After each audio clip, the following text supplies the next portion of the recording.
چۆڕکردنەوەی هەڵمەتەکانی ترامپ سەبارەت بە دەستێوەردان لە هەڵبژاردنەکان. زۆری لە ئەمریکایەکان سەرسامن بەو دابەشبوونە قوڵە لە هەڵبژاردنەکاندا.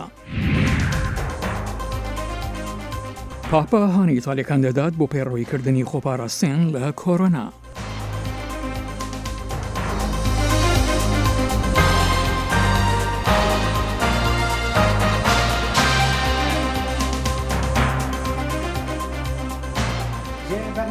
کنکشنا دنگی ئەمریکا لە واشنگتۆنا پایتەخت سلااو و ڕێز بینەرن هێژا. لای مریشەوەی دەمەتان خۆش لە واشنگتن دیسیەوە خۆشاتنەوە ڕای بەرنامەی کورد کۆنەکشن هەینی 6 مانگی 11 ساڵە 2020 دەمژمار هێشتنی شەوەکی و دەم واشنگتن ئومیدوارم دەمێکی خۆش وەلمان بوونە سەر. دەمەکێدا کۆ کاندیدە دەموکرات جۆ بایدن بهتر نزیک دەبێژی وەرگرتنا 270 دەنگên پێویستن هەلبژێرن سەرۆکاتیە ئەمریکا هەلمەتە سەرۆکی ئەمریکا دۆنال ترامپا هەلبژارتنان دۆزین یاسایی لە بەرامبەر پرۆسەیە هەژمارتنا دەنگان بهتر دکە. هەلمەتە ترامپ بە دەهان دۆزین یاسایی لە ویلایەتن جۆرجیا، میشیگن و پنسیلڤانیا vekirن. لە نیڤادا هەلمەتە ترامپ ادعا کرد کۆ بە هەزاران دەنگ هاتنە داین کۆ نە ڕوونشتوانین ویلایەتێنە. هەلمەتە بایدن ئەف دۆزین یاسایی وەکو استراتیژیەکە تێکچووی بناو کرد. دەزانین کۆ چاو بهتر لەسەر پنسیلڤانیا و جۆرجیانە. پێویستە ترامپ هەردوو ویلایەتان وەرگرە دەمەکێدا کۆ بایدن بێی وان دکارە ببە سەرۆک ئەگەر ئەریزۆنا و نیڤادا وەرگرە. سیستمی هەڵبژاردنی ئەمریکا یەکێک لە هەرە نمونونەکانە لە جیهان. بەڵام هەڵبژاردنی ئەم ساڵ لە دوو ڕیانێکدا ڕاوەستاوە و هێشتا یەکلان نەبووەتەوە. ئاخوو بەلای چەپا دەشکێ یان ڕاست. هەڵبژاردنێک کە پەتای کۆرۆنا کاریگەریەکی گەورەی لەسەر هەبووە و سەرۆک ترامپ بەگومانەوە لێدەڕوانی و دوێنی شەو ڕایگەیان کە سەرۆکایەتیەکەیان لێدەزیون. بۆ تیشخستنە سەر هەندی لایەنی پرۆسەکانی ئەم هەڵبژاردنە سەلاح بایەزیدی چاودێر و شارەزا لە کاروباری نەتەوەیی لە ئیالەتی ڤرجینیاوە ڕاستەخۆ لە ڕێگای سکایپەوە لەگەڵماندایە. کاک سەلاح خۆشاتنەوە بەڕامەی کورد کۆنەکشن هەروەک دەبینن دەنگەکان لەم هەڵبژاردنەدا زۆر لە یەکەوە نزیکن بەتایبەت لەو ئیالەتانەی کە یەکلاکەرەوەن. پێشبینی ئیوە چییە بۆ کام لە ساغ بێتەوە سەرۆک ترامپ یان بایدن؟ جانی سڵاو بۆ جەنابەت و هەروەها جۆگرانی دەنگی کوردی ئەمریکا. لە ڕاستیدا ئێمە گۆڕانکاری زۆر خێرا دەبینی. 2 ڕۆژ پێش کاتێک کە هەڵبژاردنەکان بەرە کۆتایی دەچوون ئومێدێک هەبوو بۆ سەرۆک ترامپ لە ویلایەتەکانی میشیگان و پنسیلڤانیا و نۆرت کارۆلاینا و جۆرجیا لە پێشەوە بوو، بەڵام بەرەبەرە بە هەژماردنی دەنگەکان بەتایبەت ئەو دەنگانەی کە پێشەوەخت درابوون و لەو کاونتیانەی کە زۆرتر دموکراتن بەرەبەر دەنگەکانی ترامپ کەم دەبێتەوە و لە ئێستادا ئەگەر ئەمە ویلایەتی جۆرجیا بەڕاستی کە ئێستا بایدن و پێشکەوتۆ ئیزافە بکەین دەتوانێت بایدن سەرکەوتوو بێت. بەڵام دیارە ئەوە کۆتایی هەموو پرۆسەکە نیە وەکو بخۆشم لەسەر تا ئاماژە پێکرد دەیان فایلی دادگایی کراوەتەوە. پرۆسەشی زۆر ئالۆزاگە لە بیرمان بکاتی خۆ لە 2000 لە نێوان ئەلگۆر و بۆشتا تەنها لە فلۆریدا بوو 5 هەفتەی زیاتر کرد. ئێستا لە 4-5 ویلایەت دەرگیری ئەم پرۆسەن کە بە وتەی لایەنی سەرۆک ترامپ زیات کراوە. بۆیە وا بە ئاسانی پێمانی کۆتایی دەبێت. کە سەلاح سەرۆک ترامپ لە هەندی لەو ئیالەتانەی کە یەکلاکەرەوەن باس لە فێڵ و دەستکاری دەکات. شیانی هەیە لە وڵاتی وەکو ئەمریکا کە خۆی چاودێری زۆر لە هەڵبژاردنەکان لە جیهاندا دەکات ڕێگا بەو جۆرە کارە بدات؟ من پێما هۆکارەکەی ئەوە چەندین شتە کاکجانی. یەکەم ئەوەی ئەم شێوە لە هەڵبژاردننی پێشەوەخت بەم ئاستا کە نێزیک بە 100 میلیۆن کەس پێشەوەخت دەنگدانیاندا و لە بەشێک لە پارێزگاکان بەڕاستی ئامادە نەبوون بۆ ئەم شێوازاگ. بۆ نمونە لە پنسیلڤانیا یا لە نەڤادا یا چەند شۆنی دیکە، چون لەم شۆنانە و ئەوەش ئاڵۆ زۆر دروست کرد کە ئەو ستەیتانەیە ئەو ئیالەتانە دادگای ئەوانە توانی شێوازی هەژماردن دەنگەکان دیاری بکەن کە هەندێک جار کێشە لە دەکەوێتەوە. بۆ نمونە لە پنسیلڤانیا دەتوانی تا ڕۆژ جمعە ئەو دەنگدانە بەردەوام بێت و هەژمار بکرێت. بۆیە ئەم شێوازەوە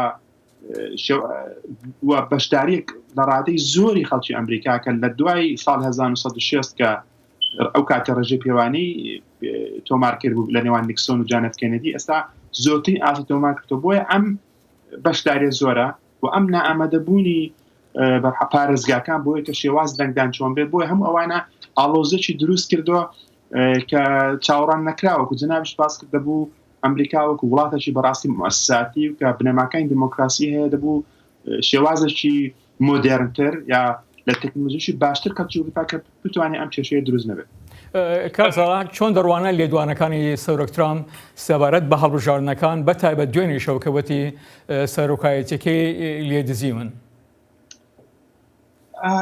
پێکمان بەرحاڵ هەردوو لایەن ئەگەر بگەڕێنەوە ئەگەر نەچینەوە بۆ 4 ساڵی ڕابردوو لەو کاتێکە سەرۆک ترامپ بۆ سەرۆکی ئەمریکا بەتایبەت ئەو چەند مانگال دوای هاتنی کۆڕۆنا و دوای قوڵتربوونەوە شەڕی ڕەگەزی لە ئەمریکا و دواتر کۆمەڵێک پرسی دیکە ئەو کێشە جار زۆر قوڵ بۆ و ڕۆژانە ئەمە دەمان بیست کە لە پرس کۆنفرانسەکان یا لە کۆبوونەوەکانی پارێزگاکان ئەو دوولایەنە زۆر دژێکتر دەبوونەوە قبولکردنی ئەوەی کە لایەنێک وا بە ئاسانی بەرحاڵ مل بدا بە شتە زۆر ئاسان نییە بەتایبەت بەرحاڵ وەکو سەرۆکتوان بۆ خۆی دەیکوت کە وەکو باسم کرد 2 ڕۆژ لەوە پێش بۆ نمونە لە پارێزگایەکی وەکو پنسیلڤانیا زیاتر لە 500,000 دەنگ ببورن لە پێشەوە بوو بەڵام ئێستا ڕێژەکەش دابەزیوە بۆ زۆر کەم بۆیە ئەم جیاوازی دەنگدانە یا ئەو جیازی هەژمار دەنگانە هەندێک گومانی لایەن دروست کردەوە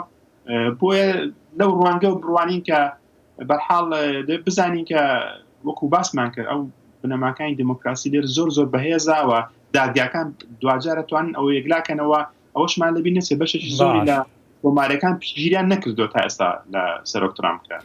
بەس کاکە ساڵح چۆن دەڕوانە داخوازەکانی سەرۆک ترامپ چ لە ڕاگررتنی ژماردنی دەنگەکان و یاخۆت سەر لەنێ ژماردنەوەیان؟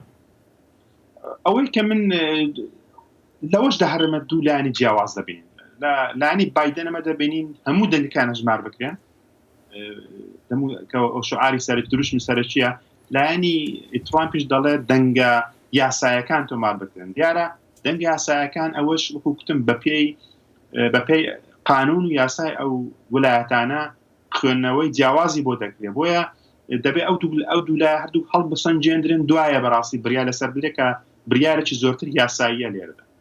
ئاخۆ چی ڕوو دەدات ئەگەر بێت و سەبارە بە دەرەنجامەکان یەکلان کەرەوە نەبن و یاخۆت ناکۆکیان هەبێت؟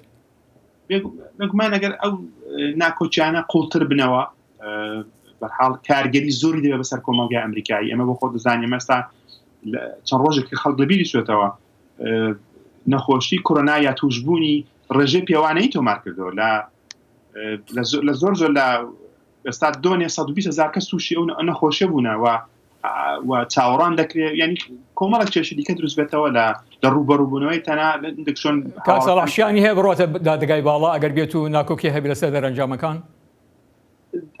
ئەگەر بچێت دادگای باڵا بە پێی یاساییەرە دەبێت دادگای محەلی یا دادگای ئەو وڵایەتە ئەم شتە تەئید بکا کە بچێتەوێت تا ئەو کاتێک کە ئەو شتە تەئید نەکرێت ئەگەر بەڕاستی ئەگەر باوەڕ بەوە بکەین کە بەرحاڵ حیزبەکان کارگەریان هەیە بەسەر شێوازی دادگای ویلایەتی بۆ نمونە هەموو ئەو کێشانن لەو ویلایەتانن کە دموکراتەکان باڵا دەستن بۆیە دەبێت دادگای ئەم ویلایەتە ئەو شتە تەئید کە دوای بچێتە دادگای باڵای ئەمریکا بۆیە کەمێک زەحمەتە بەڕاستی ئەو هەموو کەیسە وەکو باسم کرد تەنها وەکو 20 ساڵ پێش فلۆریدان ئێستا 4-5 ویلایەت دەرگیری ئەم کێشەنە بۆ زۆر ڕاوەستاوە بە سیستمی یاسایی هەرکەم لە ئیالەتەکان کە مێزانی هەرکەم سیستمی جیاوازیان هەیە بێگومان بێ بەستراوەتەوە و دیارە احتمالی سەرۆک ترامپ دڵی بەوە خۆش بێ کە دوای ئەوەی ئەمی کۆنی بارەت هەڵبژێردرا ئێستا کەمێک هاوسەنجی هێز لە دادگای باڵا بە نەفی کۆنسەروەتیڤەکان تێکچۆ بەڵام دوجاریش ئەم ئەندامانش بەڕاستی بە پێی ویژدان و بە پێی بەحاڵ یاسا و قانون شتی خۆیان دەنگدەن بۆیە بەڕاستی چاوەڕان ناکرێت کە هەمووی ئەوان سەرۆک ترامپ دابشکێت. سەڵاح بایزیدی چاودێر و شارەزای لە کاروباری نێونەتەوەی زۆر سپاس و بەشداری بوون و هەروەها دووبووشتنەکانت لە بەڕامیان بڕمادا هەربژی.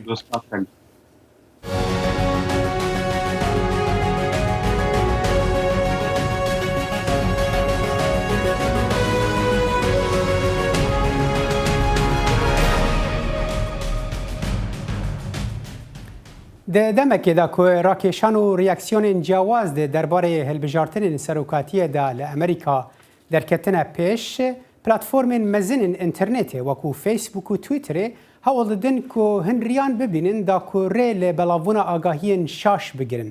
gelek agahî û çîrok li ser van platforman belav bûn li dor hilbijartinên serokatiye û proseya hejmartina dengan ku gelek caran berpirsên van platforman neçar dibin wan agahiyan blok bikin û hesabên xwediyên wan bigirin.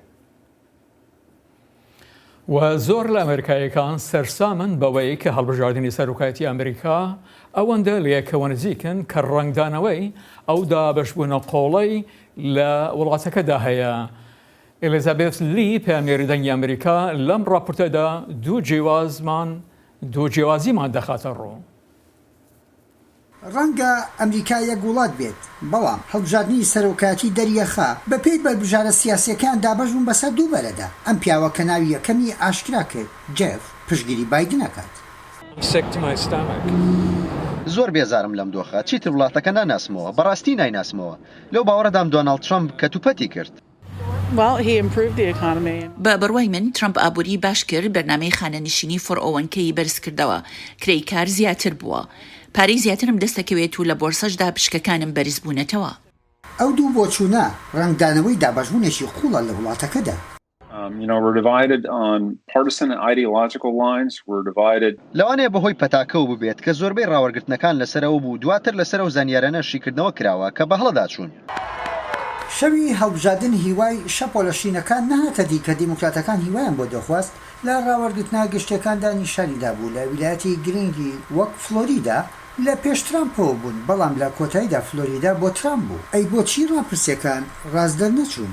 It could very well be that in the pandemic پشتیوانانی ترامپ هەست دەکەن فرامۆش کراون هەست بەوە دەکەن خێزانەکانیان فرسەتیان لەدەست داوە. لەو باوەڕەدا مەم جۆرە دەنگانە وای کردووە ترامپ سەرکەوتوو بێت. هەڵمەتەکەی بایدن جەختی کردبووە لەسەر چۆنێتی سەر و سەودای ترامپ لەگەڵ پەتاکەدا پێشبڕکێکەش ئەوە دەردەخات ڕەنگە دیموکراتەکان پێشبینیان باش نەبوو بێت لە فرامۆشکردنی هەندێک بابەتی تر کە وای لە دەنگدەر کردووە پشتیوانی لە ترامپ بکەن. لەو باوەڕەدام پشتیوانی دیموکراتەکان لە پێکاتەی ڕەش شتێک نییە پشتی پێ ببەستین. بە باوەڕی من پێویستی بەکارکردن هەیە بۆ بەدەستێنانی دەنگەکانی ڕەش و لاتین و ئیسپانەکان. کریسی هەنسن لە ویلایەتی دەڵەوەر شوێنی لەدایکبوونی بایدن دەنگی بە ترامپدا بوو. زۆر شتی سەرنجڕاکێشم لە بایدندا نەبینی. پشتیوانی بایدنیش بێث جۆبسن دەڵێت گۆڕانم دەوێت دوور لە دابەشبوون کە لە 4 ساڵی ڕابردوودا ڕوویداوە. نزا دەکەم لە پێناو چاکبوونەوەی وڵاتەکەمان تاکو بتوانین یەک ببینین و پێکەوە گفتوگۆ بکەین و گوێ لە هەموو لایەنەکان بگرین. سەرۆکی داهاتوو دەبێت ڕوبەڕووی پەتای بەردەوام ببێتەوە و لێکەوتە ئابوووریەکانی لە هەوڵی ئەوەشدا بێت سەرکردایەتی وڵاتێکی دابەش بوو بکات.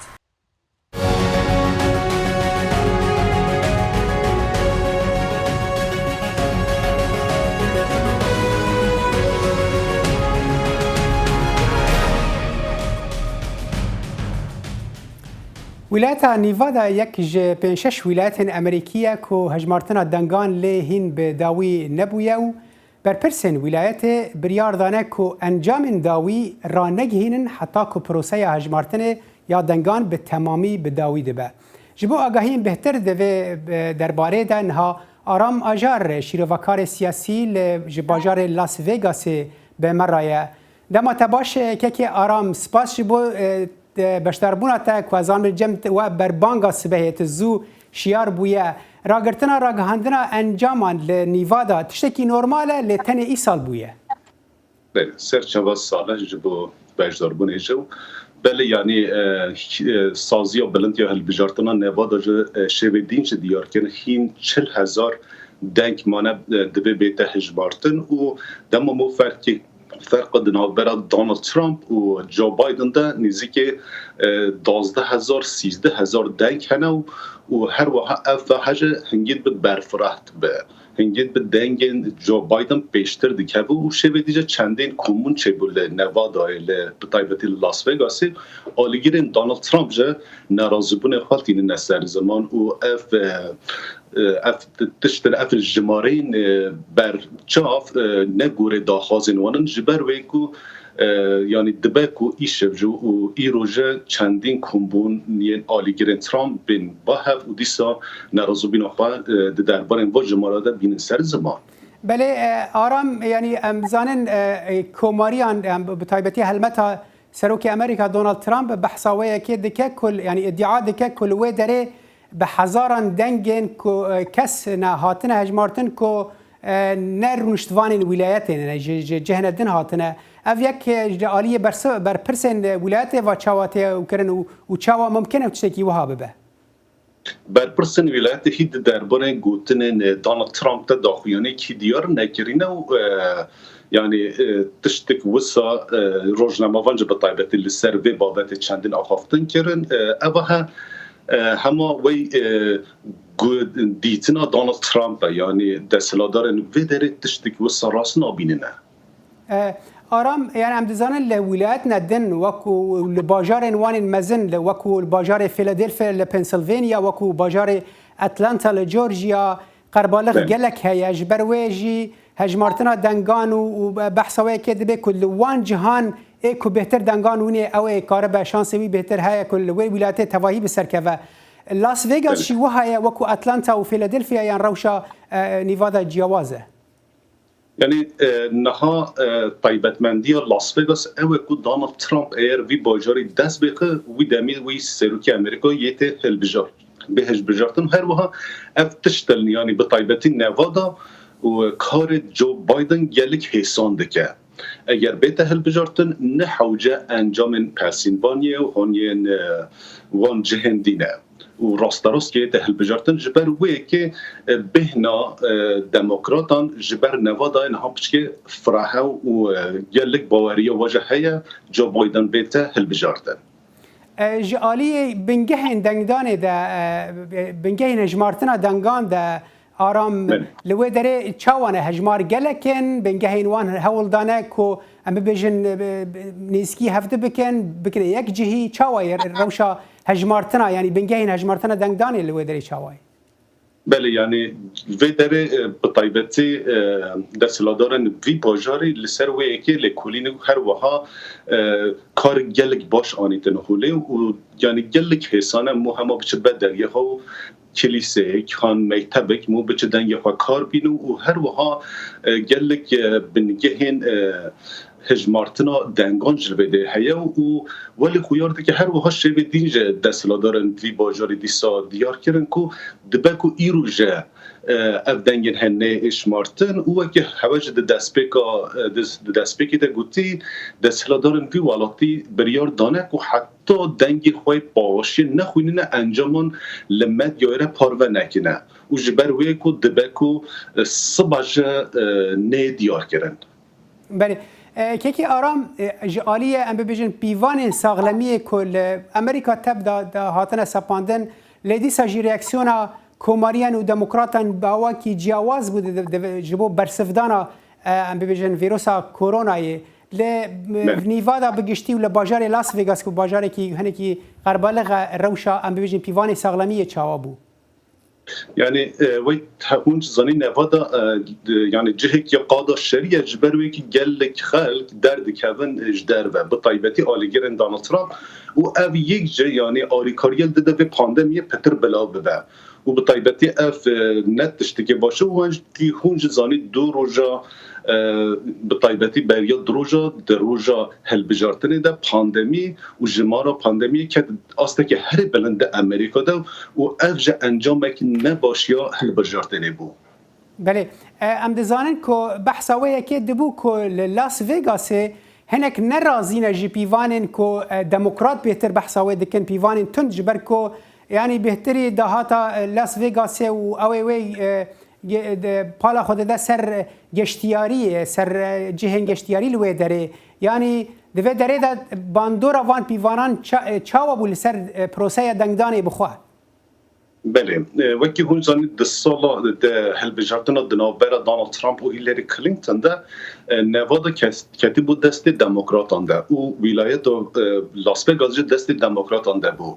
Desthiladarên demokrat yê li bajarê Las Vegasê bi taybetî di dema pandemiyê de kar gelek baş neanîtin holê و او هجه بو سدم خیال شکستی دناف حملاتی لاس وگاس دو جبر وی که اگر اف پاندمون نچه بیا او ولایت و دستلاداری اف پروسه باشتر و ببیا وی دمی دنگن دموکرات یه پتر در بکت یا و خیال شکستی که هیو لبلشین دموکرات یعنی پیشکن نهو ولی خویاد که جو فرق د نوبera هر دو بر بجرونده یه پتر فراتر ببه و جبر بطایبت خیره یا بایدن ده نیکی آرام جبو که تماشاوان هنه که وینه که باشتر لسر ببیجن نیوادا و لاس ویگاس ورگرن ام دزانن هناك ولايات كومارينا هناك ولايات ديمقراط ولايات امريكا نتنه بپروسه دنگدانه بلیج عالی حاکمان و برپرسان و یعنی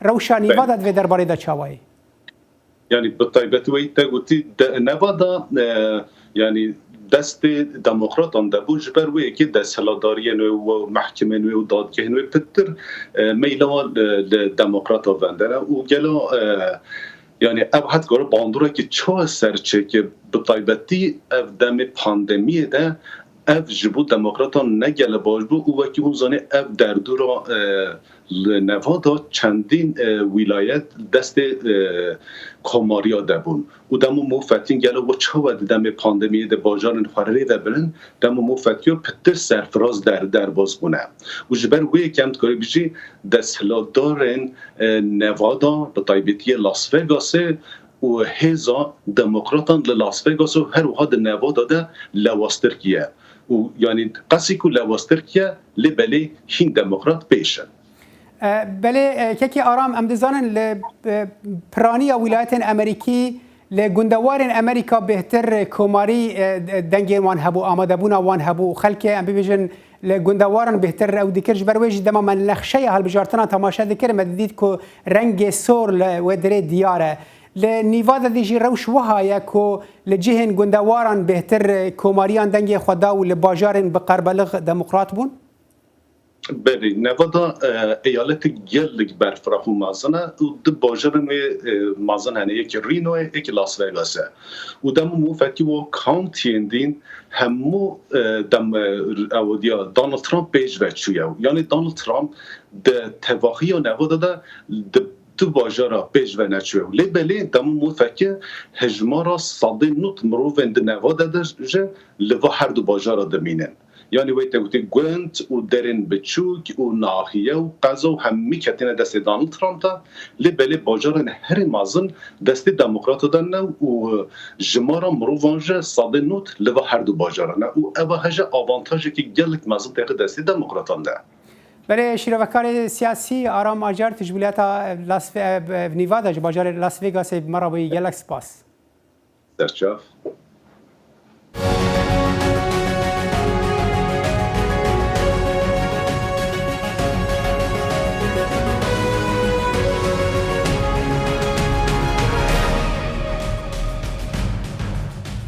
هاوسانگی هێز و دەسەڵات لە کانگرسی ئەمریکا دایەتە خوارەوە بۆ تەنیا چەند پێشبەرگیەک لە یاوکەوە نزیک لە سەرانسەری وڵاتەکەدا لە کاتێک هێشتا بەردەوامن لە ژماردنی دەنگەکان.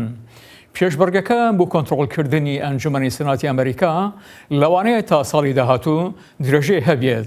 دەکرێت لێرە لە ئیالەتی جۆرجیا بریاری کۆنتڕۆڵکردنی ئەنجومەنی سناتی ئەمریکا بدرێت کە لە کاتێکدا خۆبەخشەکان دەنگەکان دەژمێرن کە ڕێژەی نیوان سێناتۆری کۆماریەکان دەیڤید پێردۆ و بەرەنگارەکەی جۆن کۆی دیموکرات زۆر لە یەکەوە نزیکن. کۆماریەکان بە زووری 50 بەرامبەر بە 47 لە ئەنجومەنی سناتی ئەمریکا چوونە هەڵبژاردنەکان بۆ بردنەوەی کۆنتڕۆڵ. و بۆ بردنەوەی کۆنتڕۆڵ پێوەستە دیموکراتەکان 3 کورسی بەدەست بێنن ئەگەر جۆ بایدن ببێتە سەر کۆمار و 4 کورسیش ئەگەر دۆناڵد ترامپ دووبارە هەڵبژێردرێتەوە. پاپای ڤاتیکانê پۆپ فرانسیس پاندەریە خەلکê ئیتالیا کرد ku pêgirî bikin bi pîvanên tundên dawiyên ku desthilatdarên İtalya sepan dibûn ji bo rêgirtina li belavbûna vîrusa koronayê. پۆپ فرانسیس هەفدیتنên xwên heftiyane digel sedan mirovan rawestandîne û zivriya ve piş dergehên girtî û biraya televîzyonê digel xelkî axivît. دگل بلنبونا توش بوین ویروسا کرونا لإيطاليا اوی اف پیامه هبو. Purtroppo siamo dovuti tornare. مخابن ام ناچارین دوی پرتکخانه و لبینرین خو بگرین. دا که خوش کووید یا وگر بپارزین. اوه نشان دادد که دوید ام گلک دهشیار بین برابر داخوازین کار بدستان. هر دوین سیاسی او ین ساخلمیه. جبو که خوش وی پاندمیکی بپارزین. وی اف دخوازه کل دم حکومت ایتالیا رجا دوشنبه را گهاندی که ده او چند رین ماین تونتر جبو کنترول کرنا ویروسی دانن. دگل گرتنا پیشانگه موزخانه و قدغا در کفتنه بشف و را گرتنا سفرانج جهن کو پتر اف نخوشیه لبلاف بوی. ام لبرین کو پنجیل سته هاتو چونان لجهنگشتی کیم بکین. ولو دو ماهی ام لبرین کو چونا هرمین کو گلک بواروسی کتینه سنوردار بکین. جبلی اگر جبو کاری یان ساخلمی یان خواندنه جوان دوران بو دورندن سفر بکن. نزدیکی 400,000 خلک تانو که ایتالیا به کووید 19 مرینه که دو مالات لأوروپا به بلندترین رجا توش بوین ویروسا کرونا هاتیه تومار کرن پشتی بریتانیا و دل رجا پنجشنبه دست بکن که با ماوی 4 هفتیان همی فروشگهن نپیدوی بار خارنگه بهنا گرتن و دگل قدغا در کفتن بشف. دی ویدیو اکا تومارگیرا سرک وزیر بریتانیا بوریس جانسن جبو کنفرانس بازرگانی بریتانیا رجا چهارشنبه سوزدا کو او دی هر چتکی جبو راوستاندنا ویروسی. ما دوید امریکا لوی ویروسی او وی پاندمیکی بگرین او وی ولاته جارکا دی چالاک بکین او آبوریه بدین کاری لدم اموات گین ام ده دگل و بین وکو هر جار دگل کاردارین بریتانی بین. لألمانیا شیردوان انگلا مرکل ده بیجید گرتنا چندین جهان بوماوی هیبکی یا پیدویه جبو پاراستنا سیستم ساخلمی والاتی و اف داخستنه خارنگه و باروشانو و جهن دنبوراندن بخوبت گیرید. اگر اف هولدان تیکل انجامان ده نوامبر دا بدست بخن اوی نجبر وان بریاران با لیجبر بجی آنی ناوان. مرکل هشیاری دایه که هجمارا کسی نی توش بوی و لبن چافدریا تایبه دوان 10 روژن داویه دا 2 جاران زیده تر کریه. دمان هر شادو سرفراز بن. دم باش.